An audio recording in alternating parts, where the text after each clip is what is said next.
على سيدنا محمد الفاتحة بنية القبول وتمام كل سلوى مأمول إلى حضرة النبي الرسول سيدنا محمد صلى الله على آله وسلم وعلى آله وأصحابه وأزواجه وذرياته وأهل بيته أجمعين والتابعين إلى يوم الدين خصوصا إلى حضرة سيدنا حسن البصري وسيد الشيخ جنيد البغدادي وسيد الشيخ عبد القادر الجيلاني وسيد الشيخ إبراهيم الخلوتي وسيد الشيخ محمد بهاء الدين النقشبندي وسيد الشيخ علي بن عبد الله البنجري وسيد الشيخ محمد سمد المدني وسيد الشيخ محمد رشد بن عبد الله البنجري وسيد الشيخ شهاب الدين بن محمد أرشد البنجري وسيد الشيخ نواوي بن عمر البنتني وسيد الشيخ زين الدين السنباوي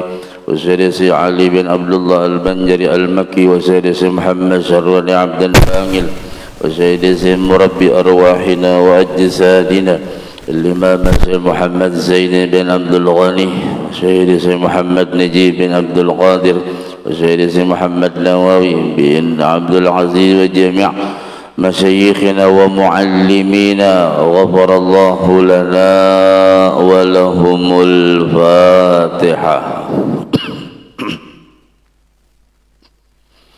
إياك نعبد وإياك نستعين الصراط المستقيم. بسم الله الرحمن الرحيم. السلام عليكم ورحمة الله وبركاته. الحمد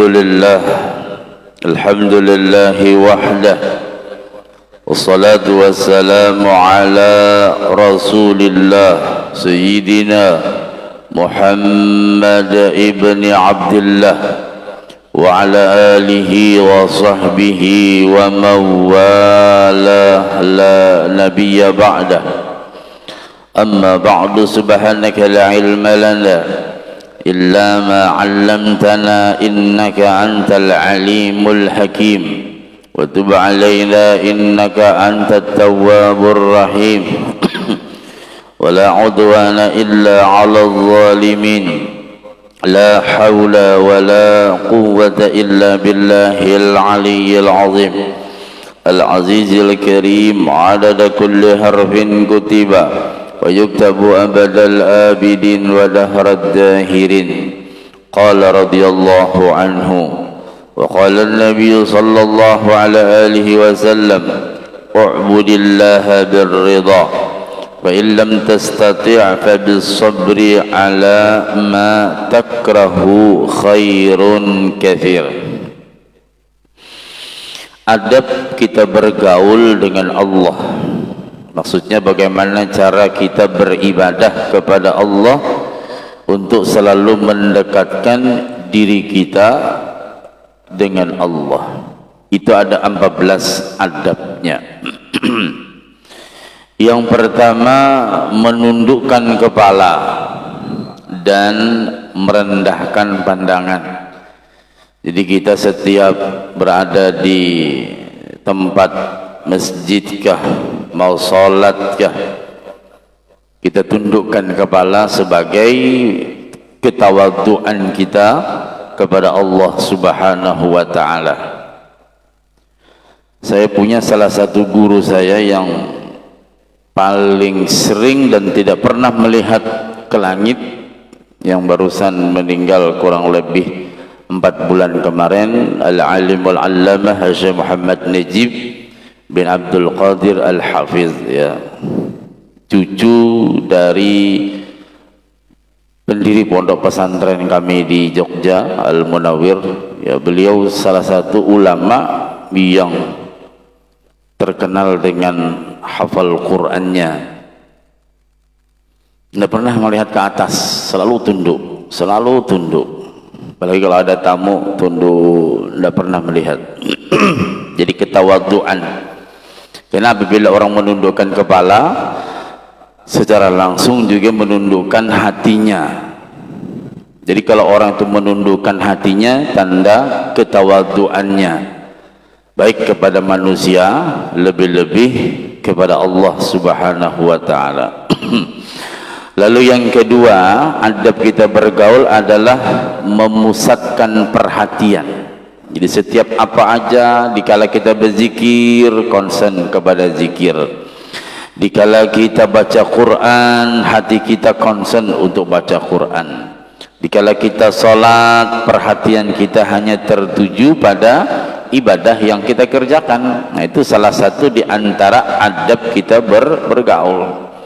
Jangan sampai kita berzikir, mulutnya la ilaha illallah, hatinya kemana-mana. Itu salah satu di antara su'ul adab, atau tidak bagus akhlaknya kepada Allah. Jadi konsen apa aja, kita lagi tafakur, berdoa, itu harus konsen betul kepada Allah, ya. Lalu yang ketiga, memperbanyak diam. Nah, itu salah satu adab kita kepada Allah, bergaul dengan Allah. Jangan banyak berbicara, jangan banyak bergerak, lebih-lebih ketika dalam pelaksanaan sebuah ibadah, sholat kah, atau lagi di masjid kah. Jangan kita bicara, jangan kita banyak bergerak, kecuali omongan kita hanya mengucap kalimat thayyibah, Allah, Allah, apakah, baca Quran kah. Jadi selama di masjid itu gunakan waktu dengan baik, ya. Jangan ngobrol, main HP, mendingan tasbih yang diputar, yang di berzikir gitu, ya. Nah, jadi jangan sampai kita banyak main-main ketika berhadapan dengan Allah. Jadi banyak diam disertai dengan zikrullah. Baginda Rasul bersabda, "Alaika bisumti fa innahu matradatun lisyaitan." Hendaklah engkau banyak diam. Banyak diam di sini maknanya jangan banyak berbicara kecuali yang penting. Jadi kita banyak diam, karena diam itu matrudatun lisyaitan, adalah sebagai pengusir dari gangguan setan. Setan kada kau masuk bila orang tu diam. Makanya arti puasa, saum, puasa itu bahasa Arabnya saum, sod, waw, mim, sodnya as-samad, sodnya itu artinya diam. Jadi bila orang puasa jangan banyak berbicara, banyak diam. Maksudnya supaya puasanya terpelihara dengan baik. Jangan pandir terus, ngomong aja. Nah, jadi orang puasa melatih diam. Ini sudah kita dilatih diam pakai masker, itu jangan lagi berpandir dah. Iya. Yang kedua, waw, hurufnya waw. Wawnya apa? Wara. Arti wara, hati-hati dia. Ya, berhati-hati, jangan sampai ibadah puasanya nilai-nilainya hilang, ya, gara-gara mungkin ada di hati kurang baik atau membicarakan di hati aib orang. Ya, jadi wara, hati-hati betul. Mimnya al-malak. Malak, arti al-malak itu menguasai, atau bahasa Jawa ngrekso, menguasai diri kita dari hawa nafsu. Artinya nafsu kita jaga betul, ya. Mulai kita tadi sudah sahur mungkin lalu azan, nah sudah mulai kita menjaga itu. Sotnya diam, wawunya hati-hati, mimnya mengekang atau menjaga hawa nafsu. Bila tiga ini terlaksana, orang itu puasa namanya. Tapi bila tiga ini tidak terlaksana, cuman menahan lapar aja, ya, menahanlah lapar aja. Kadang mulutnya masih berdusta, nyambati orang, macam-macam. Kadang-kadang tidak bisa hati-hati, kadang-kadang juga pemarah. Oh, aku puasa aja sih, Den. Oh. Iya. Lalu yang keempat, menenangkan anggota badan dari gerakan yang sia-sia. Ini adab kita bergaul. Jadi jangan sampai badan kita ini kita gunakan yang sia-sia. Ya, paling enggak kita dari rumah ke masjid, dari masjid ke masjid lagi, dari masjid ke pengajian, itu aja. Jangan digunakan badan ini kemana-mana, kadang dudukan, kadang ngobrolan, kadang apa macam, nggak terasa waktu jalan terus. Sementara amal kita banyak yang jeleknya, catatannya terus dicatat dengan rapi, rugi kita. Jadi badan ini bujur-bujur digunakan untuk kebaikan. Karena dua langkah yang Allah ridha, ada dua langkah yang Allah senang. Langkah pertama adalah langkah orang yang menuju masjid untuk beribadah. Langkah yang kedua adalah langkah untuk bersilaturahmi. Ya. Jadi kalau sampean ke masjid, dua dapatnya. Ya, dua dapatnya. Dapat pertama beribadah, dapat kedua silaturahim. Nah, jadi jangan digerakkan badannya yang sia-sia, karena waktu itu dituntut khusyuk. Nah, kita ketika ibadah itu tenang, lalu khudu', lalu kita merendahkan, dan hudur, hadir hati kita bersama Allah. Yang kelima, adab kita bergaul dengan Allah, segera mematuhi perintah Allah. Jadi kalau Allah menyuruh kita, segera ajilu bitaubati qabla al-maut, ya, segera bertaubat sebelum maut. Nah, makanya malam tadi disuruh baca tasbih Nabi Yunus, ya. Ustadz, kalau membaca pagi, ya bukan malam. Yang disuruh malam nisfu Sya'ban. Kalau ini beisukan nisfu Sya'ban ngaranya. Tapi enggak cukup kemarin, tadi malam ketiduran berdapat 1000, ya salah sendiri. Dijaga betul waktunya, ya. Terus kalau amalan hari ini apa? Ya puasa. Apalagi? Ya sedekah. Sudah tadi sedekah. Apalagi? Ya sedekah nanti sore, bukan orang puasa, belikan bukaan orang. Barang amperan tatak sehiris kah? Apakah?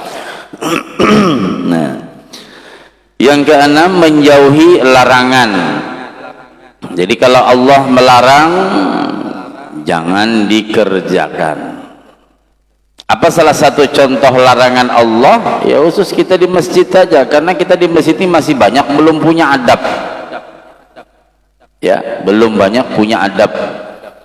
Perlu diperbaiki terus, perlu diperbaiki terus. Salah satu saja yang paling ringan, kita kadang-kadang masuk masjid tuh kakinya sembarangan. Itu aja, yang ringan-ringan aja, sunnahnya nggak usah nongkono ganal, nggak cukup waktu kita, yang kecil-kecil aja. Niat i'tikaf mungkin belum, ayo perbaharui. Sudah ditulis ganal-ganal tuh, nawaitu an a'takifa fi hadzal masjidi sunnatan lillahi ta'ala. Setelah niat i'tikaf jangan ngomong. Nah gitu. Kalau ada kesempatan sholat tahiyatul masjid, iya. Kalau enggak, baca tasbih. Berapa kali? 4 kali, ya. Lalu yang ketujuh, sedikit menyanggah takdir. Baginda Rasul bersabda, u'budillaha birridha, sembahlah Allah dengan keridhaan. Artinya kalau kita beribadah tidak ada terpaksa, senang. Kita bertemu dengan malam nisfu Sya'ban, senang. Kita dapat berpuasa, sudah kita awali, insyaallah hati senang. Bahkan kita selalu berdoa mudah-mudahan sehat, sampai nanti sore berbuka pun masih dalam keadaan sehat walafiat. Itu selalu kita harapkan.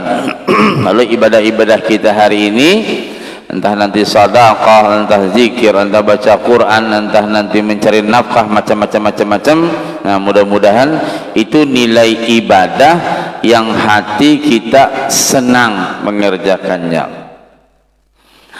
Fa illam tastati', maka apabila engkau tidak mampu, tidak mampu beribadah terlalu berat, mungkin faktor usia, mungkin faktor kesehatan, ya, tidak bisa lagi kita beribadah yang berat seperti puasa. Mungkin kawalah guru hari ini kada puasa, tidak apa-apa kalau memang ada uzur, ya, mungkin sakit, mungkin apa. Yang penting amalannya dijalankan. Jadi umpama kada kawa puasa, yang tadi malam dibaca ya Fattah ya Razzaq ya Alim, Allahumma ighfirli warhamni wa tub alayya, baca banyak tadi malam, ya, termasuk juga la ilaha illa anta itu dibaca umpama kada kawa puasa, umpama. Tapi kalau kita mampu puasa, rugi ndak puasa. Karena afdalul layali, ujar Syekh Abdul Qadir Jilani, seabdal malam setelah malam Lailatul Qadar adalah malam nisfu Sya'ban. Alhamdulillah tadi malam di mana-mana saya lihat sudah kita berdoa, beribadah macam-macam. Bahkan ulama berkata kalau malam Lailatul Qadar kita nggak tahu, Pak. Mungkin 21 kah kena Ramadan, mungkin 23 kah, mungkin 25, 27 atau 29. Tapi kita yakin malam Lailatul Qadar itu ada, cuman nggak tahu tanggalnya persis. Tapi kalau malam nisfu pasti malam tadi. Namun malam ini malam 16 sebenarnya. Iya. Nyata sudah malam tadi benisfuan lurang. Arti nisfu itu separuh. Wahid wan nus. Ada kam habbah ya? Kita belanja di Arab. Tuan, ada kam habbah? Berapa nih harganya? Khamsata wahid wan nus. Sereal separuh. Artinya sereal setengah. Ya, nus itu setengah, ya. Nah, jadi kalau nisfu Sa'ban pasti malam 15. Kalau Lailatul Qadar wallahu alam. Tapi yang penting kalau dari awal Ramadan giat sampai ke akhir Ramadan, insya Allah mendapatkan keberkahan Lailatul Qadar, ya. Itu untungnya, ya. Nah, jadi kita bersyukur sudah dapat melaksanakan bagian-bagian ibadah yang dianjurkan.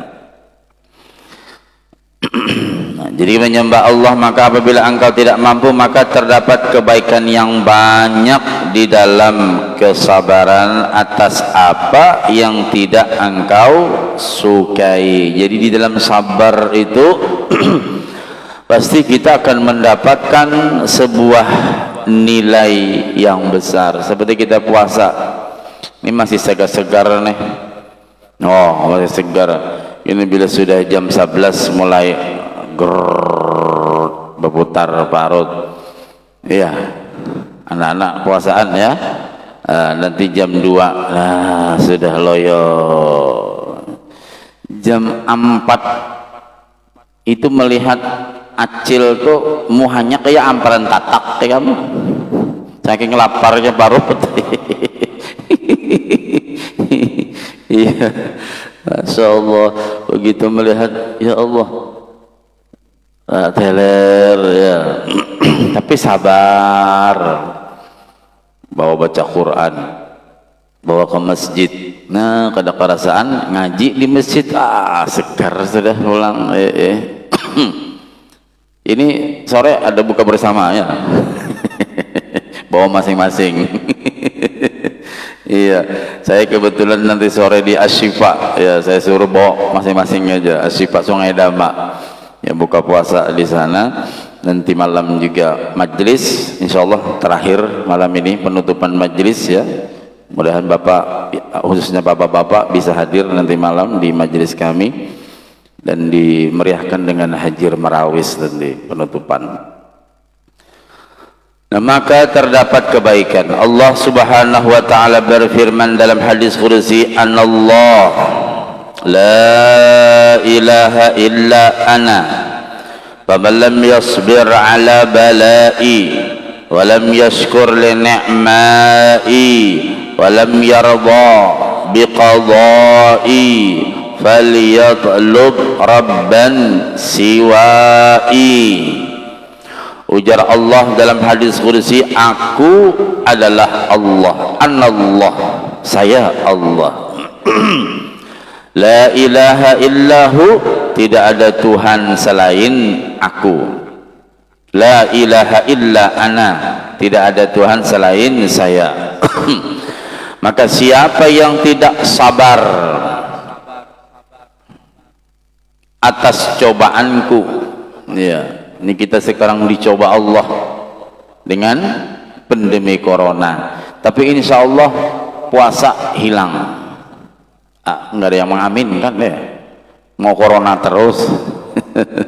Insya Allah dengan berkat doa tadi malam seluruh dunia, mudah-mudahan Allah angkat virus corona sehingga kita dapat beribadah dengan leluasa, ya. Nah, itu sabar kita. Imbasnya udah banyak betul, ya, ekonomi, rumah tangga, pendidikan, macam-macam sudah imbas dari corona ini. Harus sabar kita. Apa aja sabar. Meniti hidup juga sabar. Apalagi kita yang baru hidup, baru berumah tangga, baru dapat kerjaan, apapun pekerjaannya, sabar. Ya, jadi jangan sampai ndak sabar, karena ndak ada orang yang pengen susah, semua pengen senang. Tapi kan untuk senang itu prosesnya panjang, ya. Apa langsung senang? Prosesnya panjang, berjuang, berkorban macam-macam. Kalau dia karir, ya pelan-pelan dari bawah terus sabar. Kalau dia seorang pengusaha juga demikian, kalau dia penuntut ilmu juga demikian, sabar. Juga mengamalkan ilmu, sabar. Kita diangkat, dipercaya jadi pengurus ini, pengurus itu, sabar. Ya, sabar. Banyak betul omongan orang macam-macam, tidak apa-apa, sabar. Karena kita hidup ini nggak ada orang suka semua, pasti ada yang nggak suka. Itu sudah memang dari sononya. Harus sabar kita. Jangan dikira, wah saya ini berhasil, wah bagus, sudah banyak kegiatan yang saya programkan terlaksana. Belum tentu juga, ada juga orang yang nggak senang dengan kita. Harus sabar, ya. Jadi sabar atas cobaanku. Karena idza ahabballahu 'abdan ibtalah. Apabila Allah sayang kepada seorang hamba, pasti ibtalah, pasti Allah uji, Allah coba. Ya, saat ini yang kita rasakan masalah ekonomi dengan masalah pendidikan, cobaan. Wah, pendidikan kan urusan guru, Ustaz. Betul, urusan guru, tapi imbasnya kan kita juga, anak-anak setahunan tidak kemana-mana itu di rumah, bikin capek juga. Dia harus sabar ngurusinya. Nah. Dan tidak mensyukuri atas nikmatku barang siapa yang tidak sabar atas cobaanku, juga tidak pandai bersyukur atas nikmatku. Kita bersyukur, alhamdulillah. Namun melihat di rumah sakit macam-macam penyakit orang, kadang hari-hari ini agak lama tidak terdengar, tuh ada yang mati itu ya. Kita masih bisa kawat berjalan, alhamdulillah, ya. Masih bisa sholat, masih bisa ke masjid, masih bisa nuntut ilmu. Banyak orang yang tidak bisa kemana-mana lagi. Nah, ini kita syukuri sudah. Apalagi yang kita cari kecuali hanya untuk mempersiapkan mati, dan mati pasti kita temui, mau ndak mau pasti mati. Jadi itu yang kita siapkan, jadi antaranya nuntut ilmu, beribadah, berzikir, bersedekah dan lain-lain, serta tidak menerima keputusanku. Jadi ujar Allah, barang siapa yang tidak sabar dan tidak bersyukur dan tidak ridha dengan keputusanku, falyadlub rabban siwa'i, silahkan atau biarlah ia mencari Tuhan selain aku. Wah, ini Allah marah betul. Amun kada bisa bersyukur, sana lari kamu cari Tuhan selain aku. Ya, itu namanya dalam penegasan ini agar kita dituntut yang pertama sabar, kebalikannya yang kedua banyak bersyukur, yang ketiga ridha dengan keputusan Allah, baik keputusan Allah tentang nikmat bagi kita maupun keputusan Allah tentang ujian bagi kita. Ya, ujian itu macam-macam tadi ya, masalah ekonomi, sakit, macam-macam. Abu Ali Daqqaq rahimahullah berkata, bukanlah keridhaan itu apabila seseorang tidak merasakan cobaan. Artinya orang yang senang, orang yang menerima dengan apa yang diberi Allah berupa cobaan, bukan enggak dicoba, dicoba juga, cuman beliau tegar. Arti tegar itu kuat, ya. Jadi tidak pernah beliau merasa gelisah. Kalau dulu mungkin Masya Allah berjualan atau pemasukan luar biasa omsetnya, sekarang Masya Allah jauh betul. Ya, itulah namanya ketentuan Allah. Jadi ketika kita reda itu bukan nggak diuji, tetap diuji, cuman kita hatinya kuat. Itu ada banyak orang yang hebat. Tetapi yang disebut keredaan itu adalah apabila ia tidak menyanggah hukum dan keputusan Allah. Nah, kada menyanggah, nerima aja. Oh, alhamdulillah, sekarang aku diberi Allah penyakit berupa ini, berarti sudah keputusan Allah untuk saya. Lama juga aku sehat, hampir 80-70 tahun, sekarang aku diberi penyakit, alhamdulillah, berarti Allah sayang dengan saya. Di mana bukti kesayangan Allah kepada saya? Allah uji. Apabila Allah menguji hati kita ikhlas, nah berarti Allah sayang kepada kita. Kenapa? Karena Allah hendak mengangkat derajatnya. Nah, itu kalau orang yang sabar. Ini hanya yang sakit gigi, aduh sakit gigi, teriak-teriak, orang bernyanyi tampar sirin. Ikam jangan macam-macam, ya aku sakit gigi, orang kan ada hubungannya. Jula kayak ulun menyanyi di sini, pian sakit gigi, enggak, itu mengganggu betul ya. Wah, Masya Allah. Itu dengarnya ada penyabar. Bawa obat kayak itu juga. Ke dokter ini minum obat, kada bagus dokternya ini masih juga sakit, bawa obat lagi ke sana, wah tidak enak juga ajar. Ya, macam-macam ya, namanya berobat ya sabar. Nah, diceritakan dari Syekh Afifuddin Az-Zahid bahwa ketika ia berada di Mesir, ia mendengar tentang penyerbuan suku Tartar ke Baghdad. Maka ia pun tidak bisa menerimanya dan berkata, wahai Tuhan, bagaimana bisa terjadi kehancuran ini sedangkan di antara mereka terdapat anak-anak dan orang-orang yang tidak berdosa.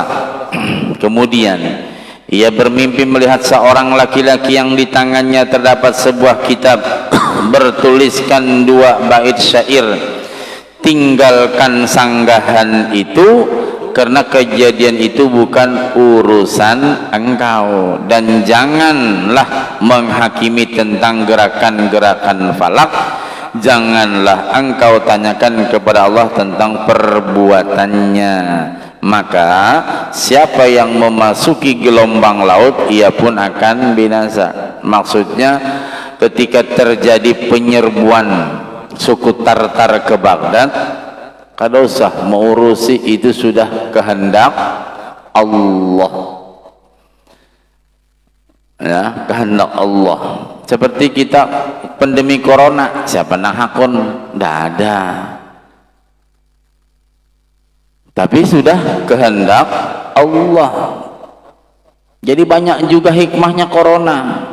Dalam setahun ini kita sudah merasakan. Yang pertama sekali yang terasa betul, jadi bahan cerita sampai 10-20 turunan. Kita kadadaan dikisahkan ujar buyut bahari arwah datu ada sekolah langsung dapat ijazah. Nah ini tahun ini kan ada kisahnya itu. Ini kisahnya sudah matian kita nih, matian. Ada cucu-cucu buyut cerita bahari tahun 2020 sehli. Ada itu kisah arwah datu, berarti berapa turunan dia? Sekolah setahunan libur. Wah, masa aja nang lahia setahunan libur. Terus ada nang kada pernah menduduki bangku sekolah naik kelas. Nah ini tahun ini nih. Pokoknya jadi kisah gitu. Nah, ada nang kada sekolah langsung tamat. Nah, bingung. Ya. Ada zaman bahari itu orang bahari setahunan pakai masker. Nah ini nih tahun ini. Iya, jadi kita bahan cerita itu tuh. Cuma pabilakah tahun pabila kan, kalau ini 2020 ya mungkin 2050-an itu. Iya, maksudnya jadi luar biasa Pak. Jadi hikmahnya itu semua adalah pemberian Allah, tinggal kita nerima apa ndak. Ada juga cerita, oh itu nanti kan jadi taman itu, apa namanya, kuburan itu. Wah, itu bahari banyak nang mati di situ tuh gara-gara corona katanya. Wah, yang berkisah ini nang berapa turunan kemudian ini. Nah, jadi hikmahnya itu besar. Ya, hikmahnya besar, kebersihan ya, dan ini ujian semua, ujian. Banyak perusahaan yang gulung tikar, tapi walaupun sekarang sudah merangkak pelan-pelan ya, karena sudah dianggap sudah kita bersahabat dengan corona, begitu kata Pak Jokowi. Jadi sudah kayak biasa jangan corona. Iya, yang penting jaga imun. Cara menjaga imun adalah dengan memperbanyak ibadah, salat, sedekah, zikir, baca Quran, puasa. Itu sudah untuk meningkatkan imun. Ya. Nah, jadi kita nggak usah khawatir obat yang paling mujarab. Cara meningkatkan imun adalah dengan ibadah, baca Quran kah, salat kah. Dan kebanyakan orang nang kena corona itu nang jarang ke masjid Pak. Iya, subuh kemarin kami berdebat masalah masang ambal saja kan sampai perguruan umpat campur tangan ada salah satu masjid. Jadi saya tanya, di sini, maksudnya di masjid yang saya ceramah, di sini ada nggak yang kena corona orang yang istiqomah jamaah? Nggak ada Ustadz, malah yang kena corona ada 3 rumah dari masjid nggak pernah ke masjid. Nah itu ngarannya. Terus ngapain juga ambal nggak dipasang? Katanya corona lewat ambal. Loh, kok sampean tahu? Yang penting kan dijaga kebersihannya.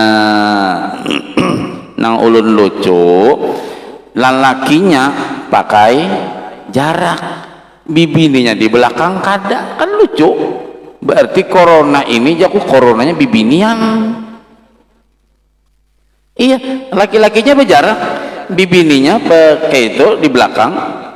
ulun pas habis berwudu di masjid itu ya, bukan masjid ini ya. Loh, bibininya kada berjarak, aneh ya kon nenek. Oh mungkin bibinian bakal lumbun awan mau kena itu, kira-kira takutan corona ini nih. Lucu lah. Aturan kan berjarak semua. Ini enggak. Ada lagi yang lucu. Saf pertama tidak berjarak, Pak. Bukan. Saf pertama berjarak, saf kedua berjarak, saf ketiga amburadul di belakang dah. Rapat aja buahnya lagi. Ada itu. Kira-kira aja kok corona ini pintar juga ya. Kada bisanya kayak itu lah. Macam-macam ya Allah. Ada yang bakal lahi urusan ambal nih. Aku belum lagi ngamuk di Pelita Agung nih, kita ngamuk kamu. Iya. Asal dibersihkan. Yang jelas dijamin wa man dakhalahu kana amina. Orang yang masuk masjid aman. Memang Masjidil Haram itu kan, tapi masjid kita juga aman. Insya Allah tidak ada yang kelostar dari masjid. Coba kalau dari masjid Pak bersalaman apa macam ya, malah nang di luar sana. Makanya pasangi ambal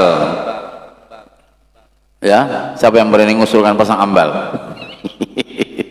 Yo hendak nyaman seikong pasang ambal bingung sih Din. Loh kenapa ini ambal? Amun pian hendak angkat seorang Pak itu. Ini urusan ambal aja bakal lahi. Subah nyamannya nah batis kada sakit. Jadi saya tanya masjid di sana itu sudah berapa lama? Sudah setahun lebih Pak ndak pakai ambal. Itu jakui kam banyak bujur nang kena asam urat, rematik. Ada lagi yang bagus, Ustaz. Kan disyaratkan kita itu merapatkan saf, bukan masalah ambal. Ada yang kita bertakon lawan aku, wah wani aja kon yang inilah. Karena ada saf ambal dipasang, jarak dijaga. Ada yang mengusulkan gitu. Jadi dia tanya, kan yang disyaratkan untuk sholat itu kan bukan ambal Pak Ustaz? Betul. Kan masalah kerapian saf iya. Tapi kenyamanan ibadah itu siapa yang bisa menjamin? Diam. Sampean walaupun pengurus tidak bisa, harus ngikutin jamaah. Tidak bisa. Biar hebat pian mau urusin masjid, amun jamaahnya pindahan ke masjid lain selesai. Wah ini nyaman aja masjid banyak. Nah, akhirnya apa? Memang yang disyaratkan itu safnya rapat. Tapi kalau orang-orang tua itu nyaman beribadah, kenyamanan, kesenangan hati itu tidak bisa dibeli Pak, saya bilang. Asal pertama ambalnya hari-hari dibersihkan, kedua kita tetap pakai masker. Apalagi di situ kan banyak pegawai, jadi hampir separuh jamaah sudah vaksin. Saya tanya, Bapak vaksin berapa kali? 2 kali. Masih pakai masker? Iya. Lah ngapain? Berarti kada menjamin juga vaksin ini. Iya kada menjamin juga. Terus saya ditanya, Pak Ustadz nanti vaksin enggak? Ya mikir-mikir dulu, saya bilang. Aku lain pegawai kada apa juga. Yang laskar tak berguna vaksin enggak? Ada lagi ya, usah. Yang berguna wajib. Apalagi kepala OPTD. Tidak ada masalah. Yang penting yakin ya. Kalau saya masih mikir-mikir, orang aku suntik manginitis saja jarang kok. Kelak umrah dah, minta suratnya aja.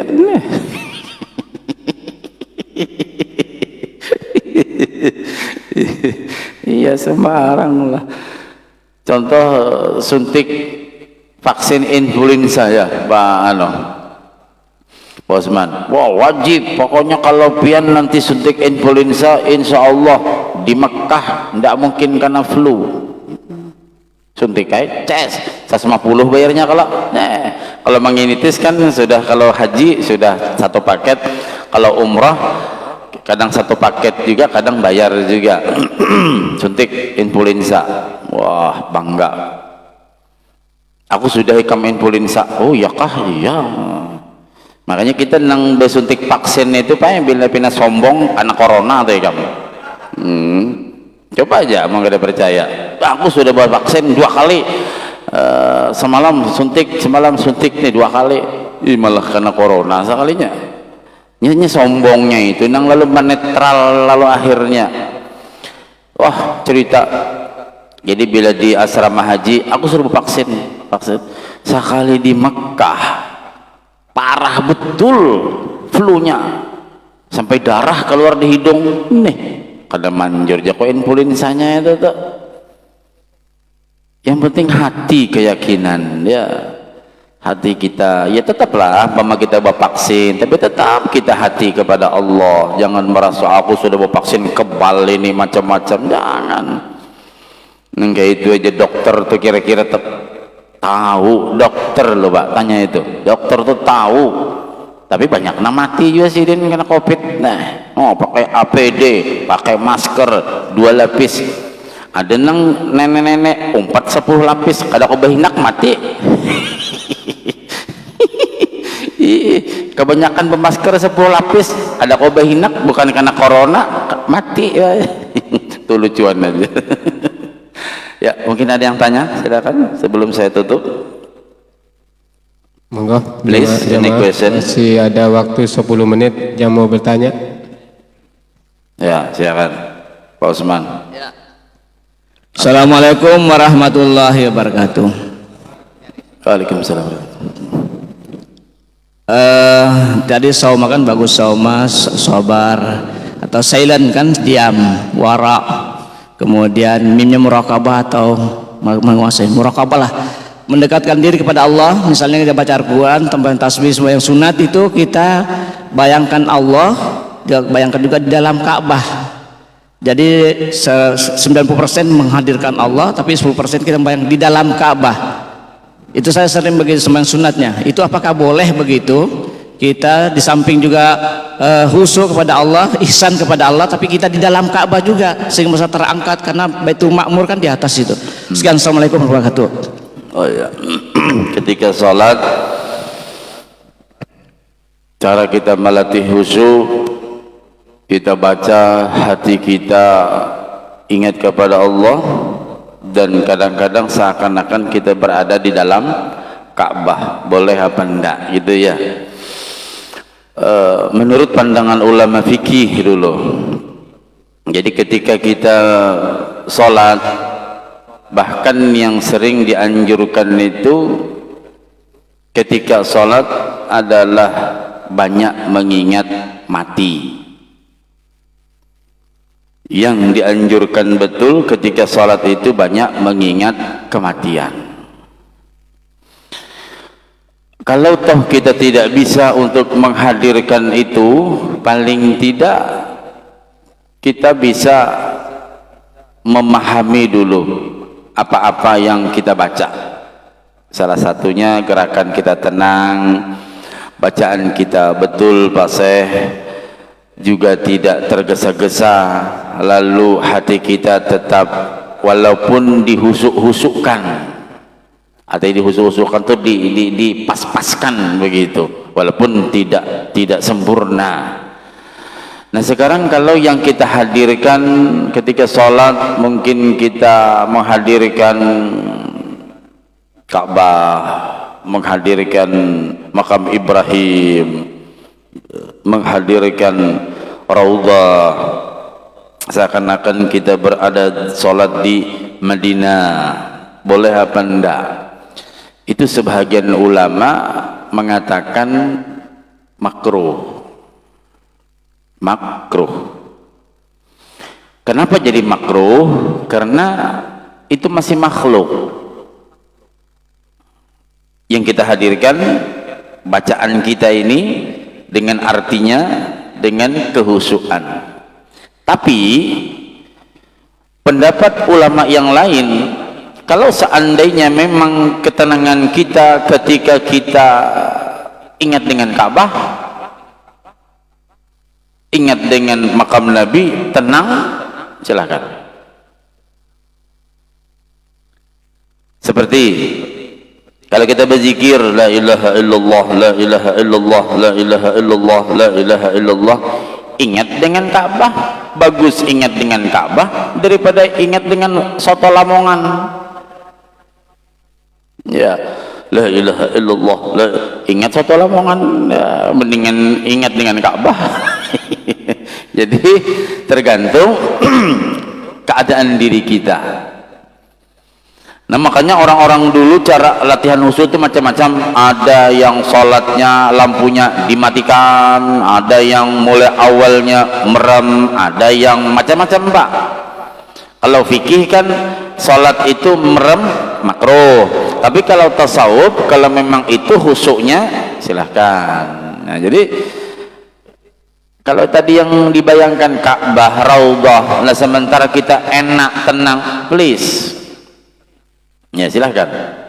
Tapi kalau kita bisa robah lagi dengan Bismillahirrahmanirrahim, Alhamdulillah, sambil membaca itu hati kita sibuk memaknai. Makanya untuk melatih khusyuk itu mulutnya membaca, hatinya sibuk memaknai bacaan itu. Berarti tidak pernah termasuk yang lain-lain. Ar-Rahmanir-Rahim, Maliki Yaumiddin. Iya, itu hatinya sibuk memaknai atau menerjemahkan dalam batin. Nah, itu salah satu juga cara kita untuk melatih khusyuk. Karena yang perlu kita ketahui, kita tidak bisa khusyuk 100%, tidak bisa. Imam Syafi'i sekali aja khusyuk. Imam Syafi'i, Haji Syafi'i paling sekali juga, amun juga. Apalagi Pak Pi'i. Imam Syafi'i aja sekali khusyuk. Nah, tentu usaha tetap. Jadi kalau mungkin kita merasa kada khusyuk, aduh gimana ini, gelisah betul ini apa, jadi usuh-usukkanlah. Nek joget dipaksa khusyuknya, ya, walaupun berhasil apa enggak, yang penting dipaksa. Sekarang kalau kita mengikuti pendapat sahabat, ujar Abi Darda, yang disebut khusyuk itu tidak tahu siapa kanan kirinya. Kada tahu kanan kiri kita, kada tahu. Nah, coba kita bayangkan sekarang kita ini kira-kira kayak apa sembahyang? Allahu Akbar, Bismillahirrahmanirrahim. Tapihnya wadimur. Itu di depan pakai wadimur. Begitu sebelah kanan, wih, jam tangannya rado. Wah. Sebelah kirinya mandak HP di muka. Wih, Apple berapa ini? Wah, bagaimana khusyuk? Ujar Abi Darda, arti khusyuk itu dia tidak tahu kanan kirinya, saking concernnya kepada Allah. Nah, jadi khusyuk itu pun beda-beda caranya. Jadi kalau kayak Pak Osman tadi membayangkan Ka'bah, Raudhah, please, ya, yang lain belum tentu sama kayak gitu. Asal jangan Allahu Akbar cewek, lain jauh tuh, tidak sesuai. Apalagi bayangkan semok, beheno, lain jauh. Wallahu a'lam bishawab. Ini ada titipan dari Hajjah, yang sakit nih Hajjah Maimunahnya nih ya. Ya, Hajjah Maimunah binti Haji Ismail, mudahan sehat walafiat, panjang umur, syifaan ajilan kamilan la yughadiru saqama bi barakatil Fatihah. Shiratal mustaqim, shiratal ladzina an'amta 'alaihim ghairil maghdubi 'alaihim waladdallin. Amin. Amin ya Allah ya rabbal alamin. Bismillahirrahmanirrahim. Wa'fu 'anna ya karim, wa'fu 'anna ya rahman, wa'fu 'anna ya rahim. اللهم صل على نور الأنوار وسر الأسرار وترياق الأغيار ومفتاح باب اليسار سيدنا مولانا محمد المختار وآله الأطهار وأصحابه الأخيار عدد نعم الله وإفضاله. اللهم انفعنا بما علمتنا اللهم انفعنا بما علمتنا اللهم انفعنا بما علمتنا وعلمنا ما ينفعنا. ربي فقهنا في الدين وعلمنا رشدا. ربي زدنا علما نافعا وارزقنا فهما. ربنا افتح بيننا وبين قومنا بالحق وانت خير الفاتحين. ربنا آتنا في الدنيا حسنة وفي الآخرة حسنة وقنا عذاب النار. سبحانك اللهم وبحمدك نشهد أن لا إله إلا أنت نستغفرك ونتوب إليك. وصلى الله على سيدنا محمد وعلى آله وصحبه وبارك وسلم والحمد لله رب تقبل الله منكم. Mohon maaf. Assalamualaikum warahmatullahi wabarakatuh.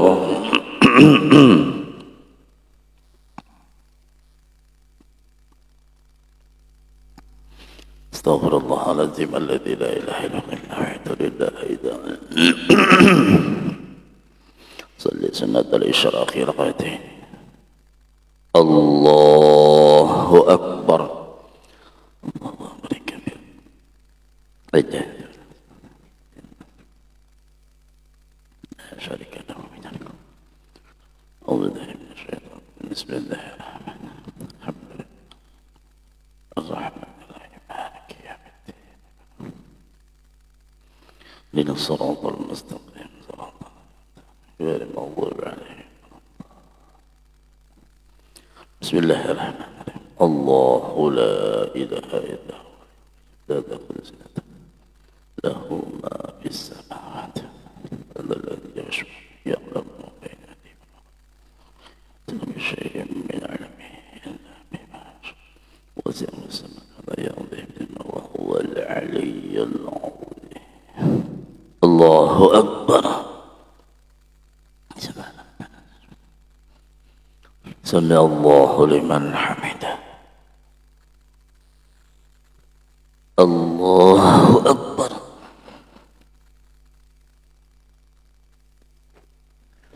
Allahu Akbar. Allahu Akbar.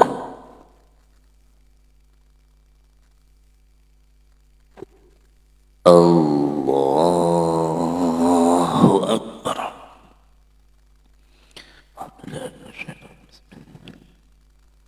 Alhamdulillah Rabbil Alamin. Iyyaka na'budu wa iyyaka nasta'in. Shiratal maghdubi 'alaihim. Amin. Bismillahirrahmanirrahim. Amana ar-rasul malaikatihi wa kutubihi wa rusulihi la nufarriqu baina ahadin min rusulihi wa qalu sami'na wa ata'na wa ilaikal masir. La yukallifu Allahu nafsan illa wus'aha wansurna 'alal qawmil kafirin. Allahu Akbar. Sami Allahu liman hamidah. Allahu Akbar.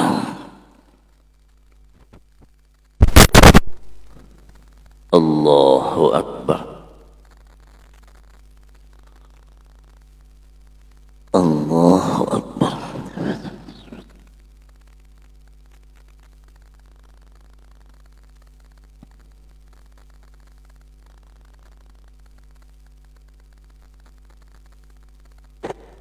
Allahu Akbar.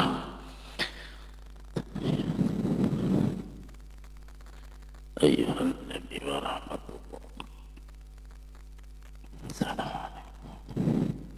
Asyhadu an la ilaha illallah. Allahumma shalli ala sayyidina.